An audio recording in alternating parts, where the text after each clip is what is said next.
Salmo 130.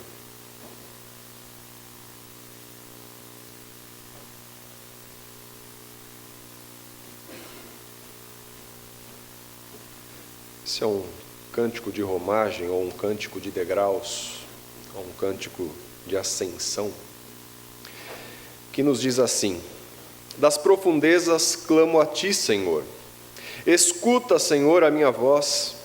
Estejam alertas os teus ouvidos às minhas súplicas. Se observares, Senhor, iniquidades, quem, Senhor, subsistirá? Contigo, porém, está o perdão, para que te temam. Aguardo o Senhor, a minha alma o aguarda, eu espero na sua palavra. A minha alma anseia pelo Senhor mais do que os guardas pelo romper da manhã. Mais do que os guardas pelo romper da manhã.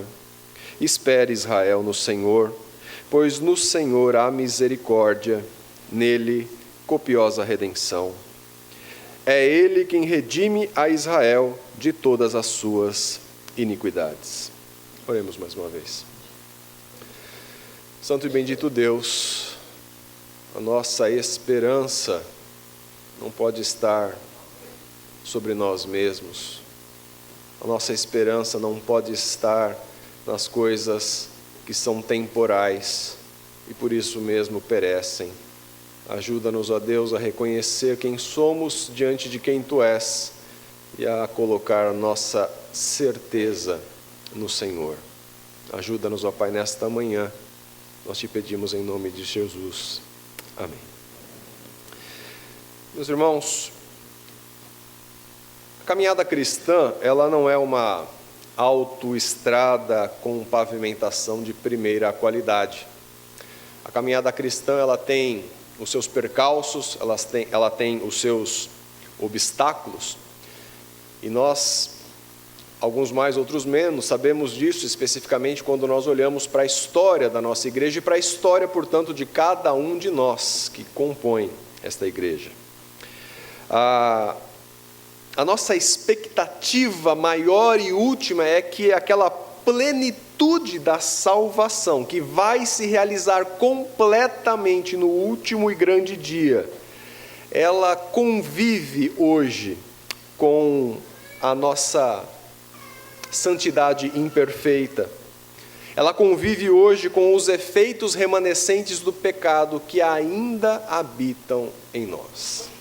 Mas nós temos uma expectativa de que isso será plenamente e totalmente um dia na presença do nosso Deus. Essa salvação será plena, total, onde não haverá mais resquício de nada que seja impureza. Enquanto isso, a nossa caminhada resvala muitas vezes nisso que ainda nos causa tribulação, nos causa tristeza. Quantas vezes nós, durante essa caminhada, tropeçamos e sentimos o peso do pecado sobre nós. Sentimos o peso da tristeza do pecado em nós. Sentimos o quanto nós ainda somos falhos e imperfeitos diante de Deus. Esse salmo, ele fala de uma situação semelhante. Esse salmo fala de uma situação de quando nós nos sentimos exatamente no fundo do poço, como nós costumamos usar essa expressão em muitas situações. Por vezes, o pecado que nos assedia nos faz sentir assim, no fundo do poço. Isso é aquilo que Davi fala no Salmo 51, de momentaneamente sentirmos ou deixarmos de sentir a alegria da salvação. E não é à toa que tanto o Salmo 51 quanto este Salmo, o Salmo de número 130, são classificados como salmos penitenciais, salmos que buscam o perdão de Deus diante da nossa consciência do nosso pecado. Eu quero falar sobre isso hoje, nesta manhã, sobre qual deve ser a nossa postura diante do nosso pecado em meio à nossa caminhada cristã. Primeira coisa que nós percebemos nesse salmo é que o salmista, ele vê a própria situação dele em relação ao seu pecado. Ele reconhece qual é a sua própria situação. Ele não se faz alheio à sua situação. Ele não transfere a sua responsabilidade para ninguém.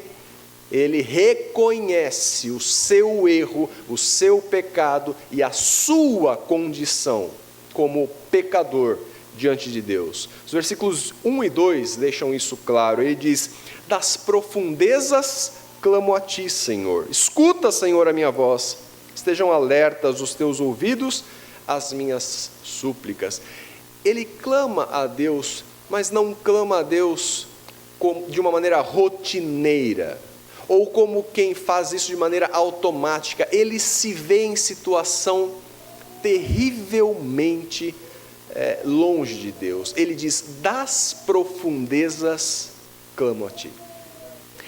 O meu clamor, ele está falando, parte das profundezas. E a palavra profundezas ela é curiosa, porque muitas vezes ela é usada em relação a Deus.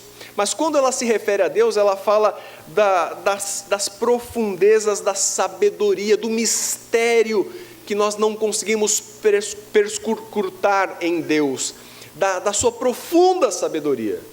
Mas quando ela diz respeito ao homem, ela diz respeito exatamente àquela figura que eu usei de poço, de estar em apuros.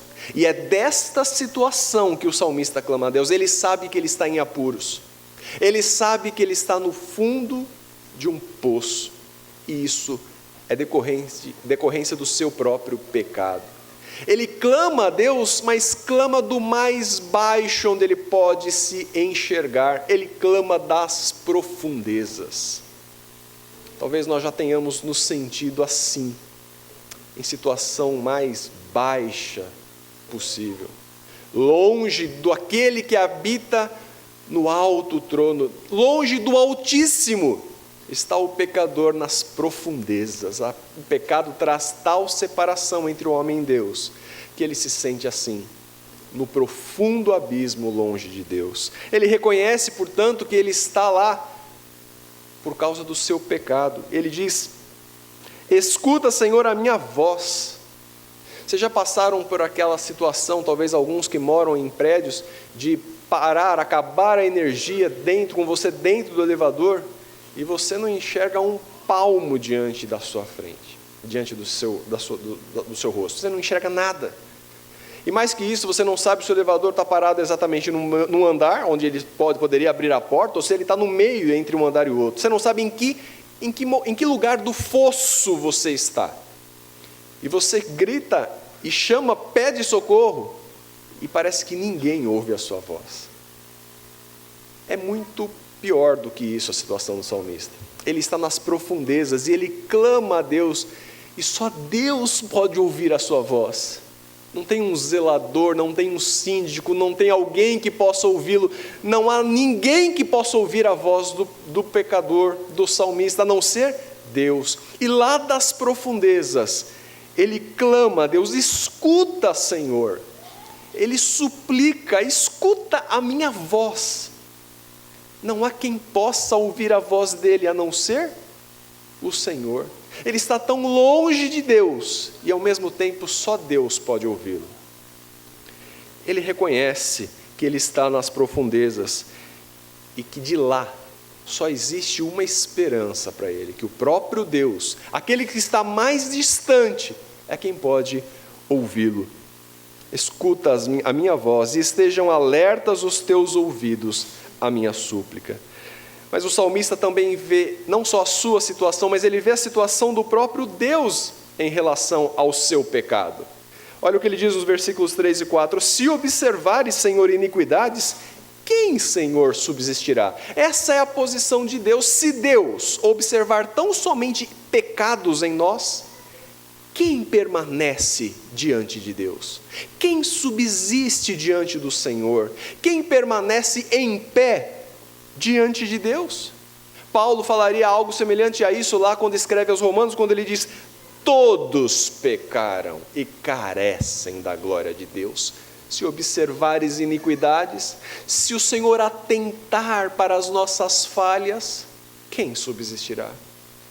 em toda a nossa caminhada cristã, se Deus olhar e perceber tão somente as suas falhas, as minhas falhas, quem de nós permanecerá diante do Senhor? Essa é a situação de alguém que cria em Deus, mas que por vezes se via oprimido pelo pecado. Mas essa condição que ele sabia que era a condição de Deus em relação ao seu pecado, ele completa no versículo 4, quando diz: contigo, porém, está o perdão, para que te temam. Olha, Senhor, se o Senhor só olhar para os meus pecados, quem pode subsistir? Eu não posso. Ninguém pode. Contudo, com o Senhor está o perdão. E o perdão de Deus tem um propósito. O perdão de Deus, ele tem uma finalidade. Ele diz no versículo 4, para que te temam. Veja, quem é que pode temer a Deus? E temer em que aspecto? No aspecto de adoração. Quem é que pode adorar a Deus com um temor reverencial que a Ele é devido? Somente aqueles que foram perdoados pelo próprio Deus. Ninguém que não tenha obtido graciosamente o perdão de Deus pode sinceramente adorá-lo como ele merece, como ele requer. Não existe adoração verdadeira à parte daqueles que foram perdoados. E o salmista sabe disso. Contigo está o perdão. Ninguém subsiste diante do Senhor se o Senhor tão somente observar pecados. Mas quando o Senhor perdoa, o Senhor o faz para que as pessoas o temam, o adorem e o sirvam. Ele reconhece a sua posição diante de Deus, mas reconhece também a posição de Deus diante do seu pecado. E mais, ele vê depois disso a esperança quanto ao próprio Deus. Os versículos 5 e 6 nos dizem: aguardo o Senhor, a minha alma o aguarda, eu espero na sua palavra. Ele tinha uma esperança, mesmo diante dessa situação que o pecado lhe oprimia. Ele tinha a esperança, e a sua esperança estava no Senhor. A sua alma aguardava pelo agir gracioso de Deus. Era isso que ele esperava. E ele demonstra isso por meio de uma comparação. No versículo 6, ele diz assim: a minha alma anseia pelo Senhor mais do que os guardas pelo romper da manhã. Ele repete essa última expressão. A comparação é assim, é como se nós estivéssemos falando assim: tal como a minha alma está para o Senhor, tal como o guarda está para amanhã. O guarda está para amanhã porque o guarda anseia pela manhã. Ele espera pela manhã. O atalaia, o vigia noturno, ele está aguardando o amanhecer. Tal como está o guarda para amanhã, assim está a minha alma para o Senhor. Mas é mais do que ansiedade, porque o guarda tem a certeza, a convicção que amanhã chegará. Assim é a minha alma. Eu estou nas profundezas, daqui eu clamo ao Senhor, mas eu espero no Senhor. Eu anseio, mas eu tenho convicção de que o Senhor chegará. Tal como o guarda tem convicção que amanhã vai chegar, eu tenho convicção no teu agir gracioso para comigo. Ele reconhece a sua condição, a condição de Deus em relação ao pecado, mas ele reconhece a sua esperança em Deus, de maneira que ele anseia por aquele momento, mas ele ao mesmo tempo tem certeza de que esse momento chegará. E por fim, ele fala de qual é essa convicção que ele tem em Deus. Os versículos 7 e 8 nos dizem: espere, Israel, no Senhor, pois no Senhor há misericórdia. Ele usa a expressão no Senhor, no versículo 7 duas vezes. Espere no Senhor, pois no Senhor. Espere no Senhor significa conduza, direcione as suas esperanças a Deus. Povo de Deus, o pecado ainda o assedia, mas deposite as suas esperanças nele. Direcione a sua segurança, a sua confiança para o Senhor. É um mudar de direção para a sua esperança. Ela não deve estar em você, mas ela deve estar no Senhor. Porque no Senhor, nele mesmo, faz parte dele. É o que ele fala em seguida no versículo 7. Nele há misericórdia. A misericórdia só pode ser encontrada nele. Faz parte dele. Está nele. No Senhor há misericórdia. Por isso que a nossa esperança deve ser direcionada a ele. Porque a misericórdia só se encontra nele. Nele, a copiosa redenção. Nele, a abundante socorro. Isso era essencial para quem se encontrava nas profundezas. É encontrar abundante socorro. Onde ele encontra? No Senhor. A certeza dele é tamanha que ele se dirige ao povo, a Israel, e fala: Israel, povo, nação do Senhor, espere no Senhor, porque nele há copiosa redenção, nele há misericórdia, nele há grande salvação. É isso que ele vai concluir no versículo 8, é ele quem redime a Israel de todas as suas iniquidades. Veja como ele parte do mais profundo sentimento de culpa pelo pecado, para a certeza de que é só em Deus que há esperança para a redenção dos seus pecados, para o socorro da sua condição. É só o Senhor que pode perdoar pecados. Martinho Lutero chamava esse salmo de um salmo paulino, porque nesse salmo nós vemos a graça de Deus em Cristo, tal como nós vemos abundantemente nas cartas do apóstolo Paulo. É nesse salmo que nós podemos enxergar de maneira evidente que o perdão dos nossos pecados é obra graciosa e soberana de Deus. Nós fizemos referência aqui a Romanos 3, 23, pois todos pecaram e carecem da glória de Deus, mas o 24 diz: sendo justificados gratuitamente por sua graça, mediante a redenção que há em Cristo Jesus. A redenção do qual fala o salmista no Salmo 130 é o resgate que foi pago na cruz por Cristo.